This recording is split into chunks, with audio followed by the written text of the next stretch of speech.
On vous écoute.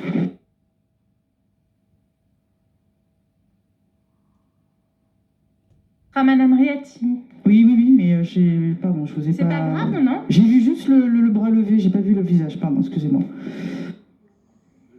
Alors, Madame la vice-présidente, chers collègues, nous apprenions hier que 63% des lits de réanimation étaient occupés hier et que cela suscitait une légitime inquiétude chez les soignants. Si la recrudescence de l'épidémie devait se poursuivre, il faudrait rouvrir des lits en réanimation et déprogrammer des activités pour mobiliser du personnel, ce qui serait une catastrophe pour les autres pathologies, en particulier chirurgicales. Rappelons que la question plus générale de la suppression de lits, le tout ambulatoire, n'avait pas soulevé de protestation de la part des majorités auxquelles vous participiez, alors que les syndicats tiraient la sonnette d'alarme. Pour exemple, à l'AP-HP, ce sont 12 000 lits qui ont été supprimés en moins de 30 ans et 60 000 sur l'ensemble du pays. Nous avons régulièrement parlé dans cet hémicycle de la fermeture programmée en Seine-Saint-Denis de l'hôpital Jean-Verdier, de l'asphyxie de l'hôpital de Montreuil ou des 400 lits en moins que va entraîner la fusion entre les hôpitaux Bichat et Beaujon.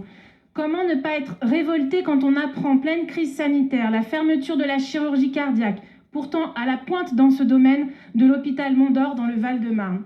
Cette logique libérale est meurtrière.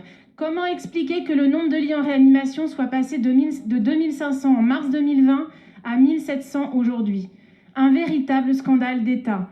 Notre groupe estime qu'une transformation en profondeur de notre système de santé est nécessaire, le faisant rompre avec la logique ultralibérale où l'économie l'emporte sur la santé, la concurrence sur la coopération, les intérêts privés sur l'intérêt général. Faut conclure, Madame Oui, Riati. je conclus. Au-delà de la mesure éphémère proposée dans ce rapport et financée par des fonds européens, nous continuons, comme lors de chaque séance, à vous demander de hausser le ton auprès du gouvernement, à poser clairement... s'il vous plaît. J'ai fini ma phrase en défenseur de la santé publique et enfin à proposer un moratoire sur les fermetures de lits de services d'hôpitaux tout en stoppant les restructurations au sein des GHT. Qui vient d'arriver. Excusez-moi, mais tout à l'heure, j'ai juste dit que je m'appelais Madame Riati, j'ai perdu quelques secondes. Merci.